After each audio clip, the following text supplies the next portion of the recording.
চলে এসেছি অর্গস এডুকেশনে। আজকের টপিক কলম অ্যান্ড স্টার্ট। স্টার্ট কাকে বলে? স্টার্ট হলো a structural member subjected to an axial compressive force is called strut. মানে একটা structural member subjected to axial compressive force. Axial মানে কি? লোডটা অলওয়েজ সিজিতে পড়ছে। কম্প্রেসিভ কাকে বলছে? এই বরাবর একটা ফোর্স পড়ছে, এই বরাবর একটা ফোর্স পড়ছে, মানে অপোজিট ডিরেকশনে ঠিক এই বরাবর ফোর্স পড়ছে, তাতে এই স্ট্রাকচারটা কম্প্রেস হওয়ার কথা। তাই this is call compression member বা কম্প্রেসিভ ফোর্স। তাহলে স্ট্রাকচারাল মেম্বার যেটা কিনা অ্যাক্সিয়ালি ফোর্স পড়ছে, কম্প্রেসিভ ফোর্স, তাকে বলা হয় start. Start may be horizontal, vertical or inclined. মানে স্টার্ট ভার্টিক্যাল হতে পারে, হরাইজেন্টালও হতে পারে, বা ইনক্লাইন্ডও হতে পারে। তারপর আসছি কলম। কলম কি? A vertical strut used in building or frame is called column. মানে একটা ভার্টিক্যাল স্টার্ট, ভার্টিক্যাল মানে এই ভার্টিক্যাল দেখতে পাচ্ছি, এটা ভার্টিক্যাল, এটা ভার্টিক্যাল, যেটা বিল্ডিংয়ে থাকে বা কোনো ফ্রেমে থাকে। ফ্রেম বলতে আমরা যেটা কোনো স্টিল স্ট্রাকচারে দেখতে পারি বা বিল্ডিংয়েও থাকে, তো সেই স্ট্রাকচারটাকে বলা হয় কলাম। এবার আসছি type of column as size. কলম করকম, সাইজের ওপর ডিপেন্ড করে, যেটা হলো তিন ধরনের: শর্ট কলাম, মিডিয়াম কলাম, আর হলো লং কলাম। এবার হলো শর্ট কলাম কীভাবে বুঝবো? যখন স্লেন্ডারনেস রেশিও 32-এর কম, তখন সেটা হলো শর্ট কলাম। যখন স্লেন্ডারনেস রেশিও 32-এর বেশি কিন্তু 160-র কম, তখন সেটা হলো মিডিয়াম কলাম। লং কলাম কি? যখন স্লেন্ডারনেস রেশিও 160-র বেশি, তখন হলো লং কলাম। এবার মনে কোশ্চেন আসতেই পারে, এই স্লেন্ডারনেস রেশিওটা কি, বা স্লেন্ডারনেস রেশিও ছাড়া আমি কি, যদি না জানি যে কি এটা, তাহলে কি করে বুঝবো যে বা ক্যালকুলেশনটা করব, সেই ব্যাপারে আমি পরে আসছি। এবার আসছি ফেলিওর টাইপস, মানে কলম কীভাবে ফেলিওর হয়। ফার্স্টে শর্ট কলাম। শর্ট কলাম কীভাবে ফেলিওর হয়? This is called direct crushing. মানে শর্ট কলাম ডাইরেক্ট ক্রাশিং দ্বারা ফেলিওর হয়। জাস্ট একটা এক্সাম্পল ভাবি, একটা দেশলাই কাঠি, আশা করি প্রত্যেকেই আমরা দেখেছি। তো সেই কাঠিটার মধ্যে যদি আমরা চাপ দিই, যদি আমরা ভার্টিক্যাল লোড অ্যাপ্লাই করি, তখন দেখতে হবে কি, ওই কাঠিটা হিউজ লোড পড়তে পড়তে পড়তে সাডেন টাইমে একটু বেঁকতে না বেঁকতেই জাস্ট ভেঙে যাচ্ছে। মানে কি, বেঁকার আগেই একদম হিউজভাবে লোড পড়লে কী হয়ে যাচ্ছে? ভেঙে যাচ্ছে। তাহলে শর্ট কলাম, যার এক্সাম্পল কি দেশলাই কাঠি, সেটা কীভাবে ফেলিওর হয়? That is direct crushing. Long column. Long column কীভাবে ফেলিওর হয়? বাকলিং। মানে হলো লং কলামের একটা এক্সাম্পল কি? ঝাঁটার কাঠি। তো ঝাঁটার কাঠি যদি আমরা নিই, ওটা জাস্ট লেন্থ অনেক লম্বা হয়, তো সেটা যদি আমরা চাপ দিই, একটু চাপ দেওয়াতেই দেখবো যে ওটা বাকেল হয়ে গেছে। বা ছোটোবেলায় আমরা ওই ঝাঁটার কাঠি দিয়ে বেঁকিয়ে তীরধনুক খেলা প্রত্যেকেই খেলেছি বলতে গেলে। তাহলে কি, ওটা একটু জাস্ট প্রেশার বা একটু চাপ দিতে গেলেই ওটা কিন্তু বেঁকে যায় বা বাকেল হয়ে যায়। তাহলে লং কলাম কীভাবে ফেলিওর হয়? বাকলিং। এবার আসছি যে এই কলাম সম্বন্ধে আমাদের জেনারেলি অয়েলার্স বা আমরা বলতে আমাদের অ্যাঙ্কলাইন্স তো কিছু অ্যাজামশান করেছে। সেক্ষেত্রে আমরা ফার্স্টে অয়েলার থিওরিতে আসবো, বা অয়েলার থিওরি কখন অ্যাপ্লিকেবল সেই ব্যাপারে আসবো। সো কি, assumption in the Euler's column theory. তো কি বলছে? First of all, initially the column is perfectly straight. মানে ইনিশিয়ালি কলামটা পারফেক্টলি স্ট্রেট হতে হবে। সেকেন্ড বলছে, the cross section of the column is uniform throughout its length.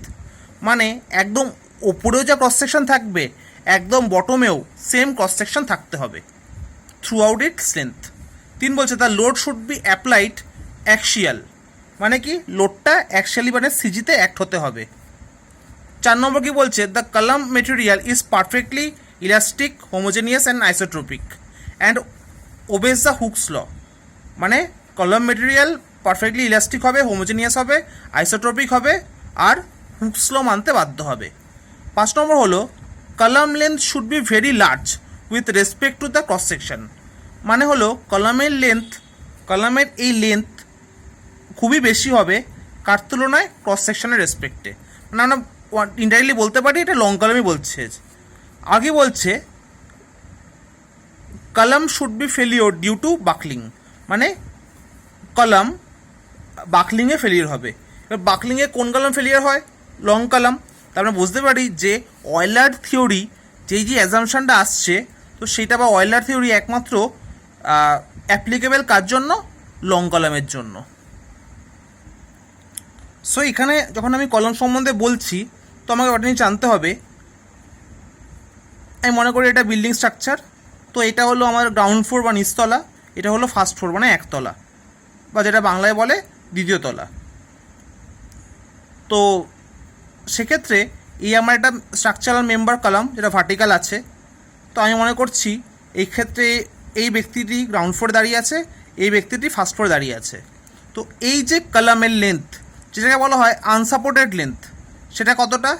এই floor থেকে নেক্সট ফ্লোরের সিলিং অবধি, এই ফ্লোর থেকে বা এই গ্রাউন্ডের লেভেল থেকে নেক্সট ফ্লোরের সিলিং হাইটটা, এটাই হলো unsupported length of the column. That is কি length of the column or unsupported length of the column. Next একটা ডেফিনেশন কি? Effective length. এফেক্টিভ লেন্থ কি বলছে? After applying load the length of buckle takes place is known as effective length বা L effective. মানে load পড়ার পর এই লেন্থের বা এই আনসাপোর্টেড লেন্থের যতটা লেন্থ বাকেল হবে বা যতটা লেন্থ বেঁকবে, সেক্ষেত্রে ওই লেন্থটাকে বলা হচ্ছে এফেক্টিভ লেন্থ। তো সেই ব্যাপারে আমি আরও বিস্তারিত আসছি। এর কি বলছে? তার মানে কি যতটা লেন্থ আমার বাকেল হবে সেই লেন্থটাই হলো এফেক্টিভ লেন্থ। এবার বলছে effective length with respect two N condition. মানে কি কোন ক্ষেত্রে এফেক্টিভ লেন্থ কত হবে? As per N condition. মানে কি এন প্রান্তে কি আছে, তো তার উপর ডিপেন্ড করে। ফার্স্টে বলছি বোথ এন্ড হিঞ্জ, মানে আমার এই কলামের দুটো এন্ডই হিঞ্জ আছে। তো সেক্ষেত্রে যদি আমি লোড অ্যাপ্লাই করি, তাহলে কি আমি যদি জাস্ট চাপ দিই এই পুরো লেন্থটাই বাঁকবে। তাহলে সেক্ষেত্রে এফেক্টিভ লেন্থ কত? যতটা তার লেন্থ এল আছে ততটাই তার effective length. So L effective equal to L. এবার হলো 2 নম্বর কেসে বোথ এন্ড ফিক্সড। মানে কি হলো এই যে কলাম বোথ এন্ড ফিক্সড, যার কলামটার ওভারঅল লেন্থ বা আনসাপোর্টেড লেন্থ কত? এল। এবার যদি সেখানে লোড অ্যাপ্লাই হয়, তখন কি পুরোটা লেন্থ বাকেল হবে? কখনোই হবে না। কেন হবে না? যখনই এই পুরোটা বাঁকার চেষ্টা করবে, এই দুদিকের তো আমার ফিক্সড এন্ড আছে, এই ফিক্সড এন্ডগুলো আমার উল্টো দিকে একটা মোমেন্ট ক্রিয়েট করবে। এই বরাবর একটা মোমেন্ট ক্রিয়েট করবে, এই এন্ডে এই বরাবর একটা মোমেন্ট ক্রিয়েট করবে, যার জন্য এই এন্ডগুলো বা প্রান্তগুলো আমার বাকেল বা বেঁকতে পারবে না। তাহলে কি মাঝখানের কিছুটা পোর্শনই আমার বাকেল হবে বা বেঁকবে। তো সেই ক্ষেত্রে আমার যখন বোথ এন্ড ফিক্সড হবে, সেক্ষেত্রে এফেক্টিভ লেন্থ কত? এখানে মাঝখানের এই L/2। তাহলে কি বোথ এন্ড ফিক্সডের জন্য আমার এফেক্টিভ লেন্থ কত? L/2। এবার হলো one end fixed or one end hinged. মানে হলো আমার একদিকে ফিক্সড আছে আর একটা দিকে হিঞ্জ আছে, আর ওভারঅল লেন্থ কত কলামের? এল। তো আমরা জানি কি ফিক্সড এন্ডে তো একদম এন্ডে বাকেল হতে পারে না, কেন? একটা উল্টো দিকে মোমেন্ট কাজ করে। কিন্তু হিঞ্জের ক্ষেত্রে কি একদম বাকেলটা ওই একদম প্রান্ত থেকেই শুরু হয়। তাহলে আমি এই ক্ষেত্রে বলতে পারি এখানে বাকেলটা একটু দূর থেকে শুরু হবে, আর এই দিকে যেহেতু হিঞ্জ আছে, তো সেক্ষেত্রে একদম প্রথম থেকেই বাকেলটা শুরু হবে। তাই সেক্ষেত্রে এফেক্টিভ লেন্থ কত? L/√2। মানে কি যখন one end fixed and other end hinge, তখন এল এফেক্টিভ কত? L/√2। 4 নম্বর হলো one end fixed other end free. মানে একদিকে ফিক্সড আর একদিকে ফ্রি। তো সেখানে যদি লোড অ্যাপ্লাই হয়, এই কলামটা এদিকেও বেঁকে যেতে পারে বা এদিকেও বেঁকে যেতে পারে। মানে এ বাদ দিকেও ফলেন ডাউন হতে পারে বা ডান দিকেও ফলেন ডাউন হতে পারে। তাহলে কি এদিকেও এল হবে, ওদিকেও এল হবে। তাহলে গোটা এফেক্টিভ লেন্থ কত? 2L। বা আমি যদি এই রেসপেক্টে একটা বাকেলে কার্ভ আঁকি, তাহলে এটা পুরোপুরি নিচের পোর্শনটুকু নেবে, যার এটার জাস্ট ডবল হবে। তো সেক্ষেত্রে কি এল এফেক্টিভ ইকুয়াল টু 2L। তাহলে এখানে আমরা অ্যাজ পার এন কন্ডিশন কি দেখলাম? কোন ক্ষেত্রে আমার এফেক্টিভ লেন্থ কত। এটা আমার খুব ইম্পর্ট্যান্ট ফর্মুলা, যে কোনো ম্যাথামেটিক বা সলিউশন করার জন্য এটা আমার কিন্তু খুবভাবে কাজে আসবে।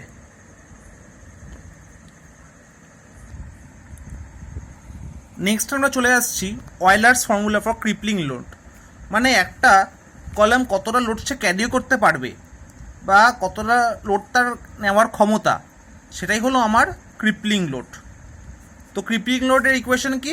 পি সাফিক্স ই, কেন?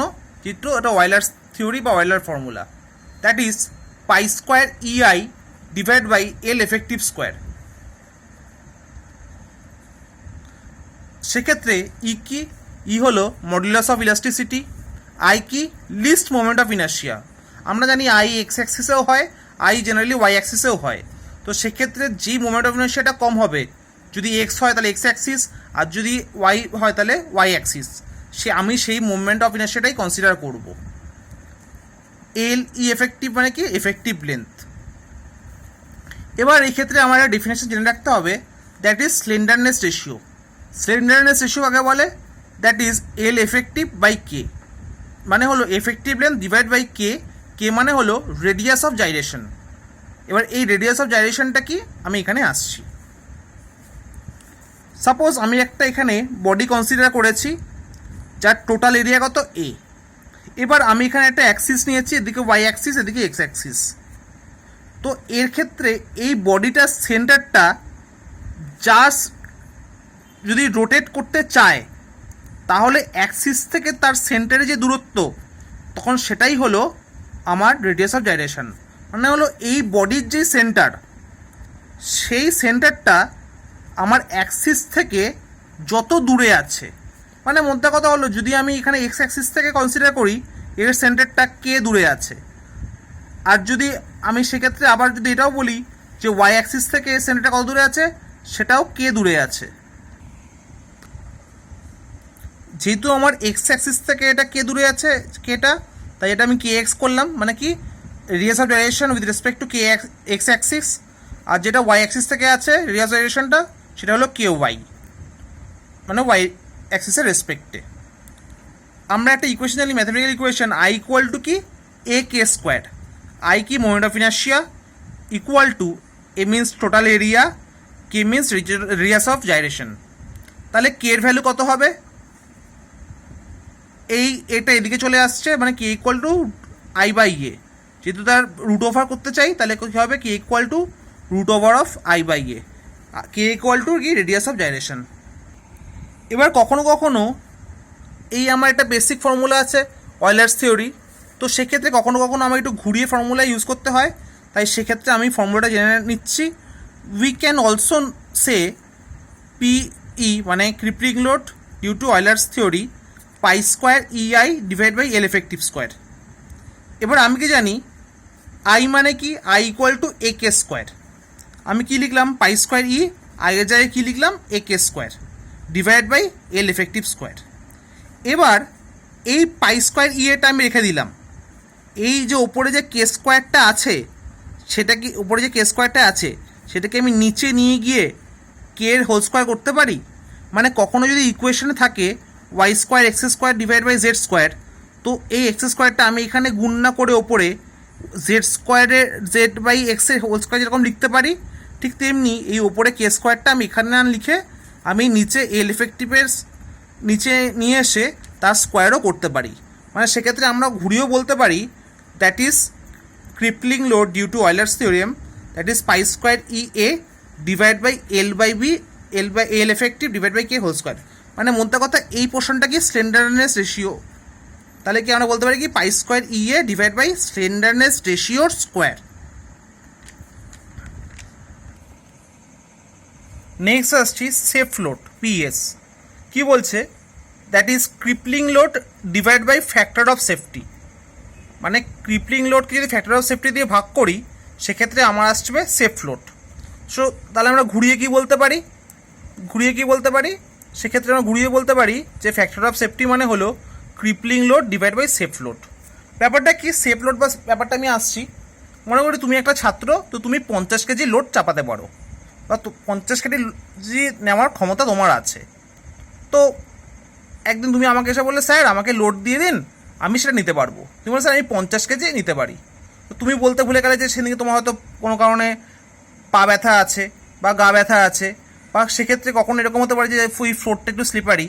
তো তখন তুমি দেখলে তুমি 50 কেজি তোমাকে চাপিয়ে দিলাম আর তুমি পড়ে গেলে বা ওটা ক্যারি করতে পারলে না। তো সেক্ষেত্রে কী হলো? তোমার ফেলিওর দেখা দিল। তো আমি কখনোই এজ এ টিচার হিসেবে চাইবো না তুমি কখনো চোট পাও বা ব্যথা পাও। ঠিক তুমিও কখনো যখন ইঞ্জিনিয়ার হবে তুমিও কখনো চাইবে না যে স্ট্রাকচারটা কোনোভাবে ফেলিওর হোক। তো সেক্ষেত্রে যদি কম্প্যাকশন ঠিকঠাক না হয়, সেক্ষেত্রে যদি তোমার মেটেরিয়ালে কোনো ফল্ট থাকে, বা কোনো ক্ষেত্রে যদি দেখা যেতে পারে যে প্রপারলি কিউরিং হয়নি, মানে স্ট্রাকচারে জল দেওয়া হয়নি, তো সেক্ষেত্রে ওই ক্ষেত্রে লোড নেওয়ার ক্ষমতা ওই স্ট্রাকচারটা কমে যাবে। তো তুমি ক্যালকুলেশন করলে, ম্যাথামেটিক্যাল ক্যালকুলেশন করলে যে স্ট্রাকচারটা 500 কেজি নিতে পারবে। এবার গিয়ে দেখলে যে কোনো কারণে ফেলিওর হলো, যে স্ট্রাকচারটা 500 কেজিতে ফেল করে গেছে, তো তুমি কখনোই ওই স্ট্রাকচারের উপর 500 কেজি চাপাবে না। তুমি একটা ফ্যাক্টর অফ সেফটি দিয়ে ডিভাইড করে নেবে। ধরো 2 ধরো বা 3 ধরো, তাহলে সেক্ষেত্রে কত হলো, যদি তুমি 2 ধরো factor of safety, 500 divide by 2 মানে হলো 250। তো তুমি ওই স্ট্রাকচারটার উপর ইজিলি 250 কেজি চাপাতে পারো, সেক্ষেত্রে স্ট্রাকচারটা কোনো ফেলিওর আসবে না। তো সেটাই হলো তোমার, ওটা হলো সেফ লোড বোঝাতে চেয়েছে। এবার যেরকম আমি অয়েলার্স থিওরি করলাম, তেমনি একটা র্যাঙ্কনাইন্স থিওরিও আছে ফর ক্রিপলিং লোড, বা যেটা আমরা র্যাঙ্কনির ফর্মুলাও বলে থাকি। দ্যাট ইজ র্যাঙ্কনিস থিওরিস কী বলছে, যে কত তার ক্রিপলিং লোড ক্যারি ক্ষমতা বা ক্রিপলিং লোড নেওয়ার ক্ষমতা কত, that is AFC divide by 1 plus alpha L effective by K whole square, মানে slenderness ratio square. A for the আচ্ছা যাই হোক, A for the area and FC is the stress. তো আমি একটা স্ট্রেস ইন্টু এরিয়াকে আমি লোড বলতে পারি, মানে stress into area equal to load. ব্যাপারটা আমি আসছি, আমরা কি জানি stress equal to force by area বা লোড বাই এরিয়া। তাহলে ঘুরিয়ে কি বলতে পারি, ফোর্স ইকুয়াল টু কি, force equal to stress into area. ঠিক আমি সেভাবেই এলাম যে এখানে এটা স্ট্রেস এফসি আর এটা হলো এরিয়া, তাহলে এই দুটো গুণ করলে বা মাল্টিপ্লাই করলে কি হয়, আমার ফোর্স হয়। সেই ফোর্সটা হলো এইটা। নিচে 1 is a numerical number, alpha কি র্যাঙ্কনেস কোফিশিয়েন্ট বা Rankine's constant, into L effective by K effective length radius of gyration তার স্কোয়ার। সো র্যাঙ্কনেস ফর্মুলাটা কি, ঠিক এইটা যেটা আমি এখানে বলে দিচ্ছি। তার মধ্যে পিসি কি, পিসি হলো crushing load of the column material, FC কি crushing stress of column material, A কি cross section area of column, alpha কি র্যাঙ্কনেস কনস্ট্যান্ট, এল এফেক্টিভ কি এফেক্টিভ লেন্থ, কে কি radius of direction, L effective by কি K কি বলে একসাথে, স্লেন্ডারনেস ratio. তাহলে এই ক্ষেত্রে যদি আমার প্রত্যেক কটা ভ্যালু দেওয়া থাকে, আর একটা জিনিস জেনে নিতে হবে যে এই আলফার মান, মানে এই র্যাঙ্কনেস কনস্ট্যান্টের মান কোন কোন মেটেরিয়ালের জন্য কীরকম। মাইল্ড স্টিলের জন্য এর ভ্যালু 1/75000, কাস্ট আয়রনের জন্য হলো 1/1600, রড আয়রনের জন্য আলফার মান হলো 1/9000, টিম্বারের জন্য এর মান হলো 1/750। তাহলে এই ক্ষেত্রে যদি আমাকে মেটেরিয়াল বলে দেয় বা তারা আলফা বলে দেয়, ইজিলি আমি এই ফর্মুলায় পুট করতে পারবো।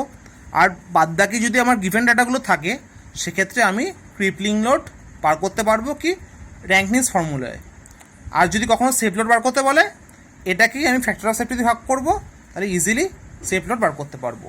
So that's Orgos education for you. Like, comment, share and subscribe. Thank you very much.